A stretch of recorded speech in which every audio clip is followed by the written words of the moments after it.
এতিয়া ভাল পাইছ বুলি কৈছ বহুৱাই দিয়া কথা কৈ বহুৱাই দিয়ক ভাল বেয়া আৰু কি থাকিছো যেতিয়া খাইছো শুশ্ৰূষা কৰিছে সেয়ে ভাল আৰু বুঢ়া হৈছো এতিয়া 93 বছৰ হ'ল।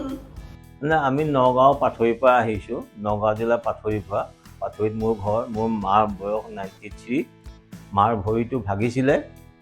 আমি মানে নগাঁৱত তেনেকুৱা হেৰি নাপায়, আমি ৰমন কুমাৰ ছাৰৰ লগত যোগাযোগ কৰিলোঁ। তেওঁ মানে ক'লে যে আমি পেচেণ্ট চাম, পেচেণ্ট চোৱাৰ পিছত তেখেতে ক'লে যে অলপ বয়সটো বেছি, ৰিস্ক আছে, তথাপিও মই চেষ্টা কৰিম। रिसेंटली अभी हमारे पास एक माता जी आई थी जिसका कि हिप बोन के आसपास इंटरट्रोपेंटिक फ्रैक्चर बोला जाता है। 1 महीने पहले उनकी फ्रैक्चर हुई थी। उन्होंने काफ़ी सारे जगह पर पहले रिव्यू लिया था और जिस तरह हम उनका एक्सरे ये दिखाना चाहेंगे कि इस फ्रैक्चर को इंटरट्रोपेंटिक फ्रैक्चर बोला जाता है, जो ओल्ड एज में बहुत ही कॉमन होता है। लेकिन इस तरह के फ्रैक्चर में आइडियल ट्रीटमेंट होता है कि इसमें नेल डाल करके इसको फिक्स किया जाता है। लेकिन इतने ज़्यादा उम्र में एक चांसेस ये रहती है कि हड्डी जुड़ेगी या नहीं जुड़ेगी।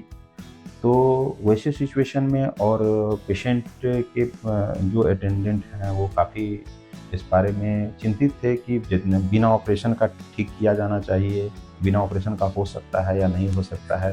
तो इस बिना ऑपरेशन का तो उपचार संभव नहीं हो पाता है। और जैसा कि हम देख पा रहे हैं कि डिफॉर्मिटी काफ़ी वेरस डिफॉर्मिटी थी उनके एक्सरे में, तो हमने उनको ऑस्टियोसिंथेसिस मतलब कि उस जॉइंट को फिक्स करने के बजाय, चूँकि 1 से 1.5 महीने हो चुकी थी, तो मेरा डिसीजन ये रहा कि क्यों ना उन्हें उसे 1 टाइम सर्जरी का ऑप्शन दिया जाए कि इस जॉइंट को फिर से रिस्टोर करने से बजाय उसको बदल दिया जाए। और बदल देने में बहुत एक्सटेंसिव सर्जरी, इतने ज़्यादा उम्र के पेशेंट का जो इसका उम्र 95 ईयर हो चुका है, उसको हम ज़्यादा लंबे समय तक वो लंबा ऑपरेशन के लिए नहीं ले सकते हैं। तो सिंपली हमने उनका ऑपरेशन किया। आज के डेट में कॉमन है ऑपरेशन, जिसको बाइपोलर प्रोस्थेसिस बोलते हैं, लेकिन उसमें थोड़ी सी मॉडिफिकेशन करनी पड़ती है कि bipolar prosthesis neck of femur fracture के लिए होती है, लेकिन इंटरट्रोपेंटिक फ्रैक्चर में उसे करने के लिए कुछ चेंजेस की ज़रूरत पड़ती है, जिसमें हम लोग उसके कैलकार को उनके जो टूटी हुई हड्डी के बोन से वो यूज करके, नेक पे यूज करके उनके कैलकार को बनाया जाता है और उसको फिर हम लोग बाइपोलर प्रोस्थेसिस कर पाते हैं। तो ये उनका पोस्ट ऑपरेटिव एक्सरे है, जैसा कि आप देख पा रहे हैं। ये इनका ऑपरेशन से पहले का है, जो काफ़ी 1.5 महीना पुराना हो गया था, और ये ऑपरेशन के बाद का। और ये दोनों ही यदि हिप का एक साथ एक्सरे लिया गया है, जिसमें दिख रहा है कि काफ़ी अच्छे से उनका लिम्ब लेंथ मेंटेन हो गया है और सक्सेसफुली पेशेंट अभी चल पा रही हैं। तो इस तरह के काफ़ी उम्रदराज पेशेंट को यदि फिर से उनके बैक टू नॉर्मल लाइफ ला पाना एक अपने आप में चैलेंजेस होते हैं, लेकिन यदि हमें एक अच्छा रिजल्ट मिलता है तो काफ़ी खुशी होती है। तो ये और हमें भी काफ़ी अच्छा लगता है कि यदि इस तरह के पेशेंट रिकवर करते हैं तो।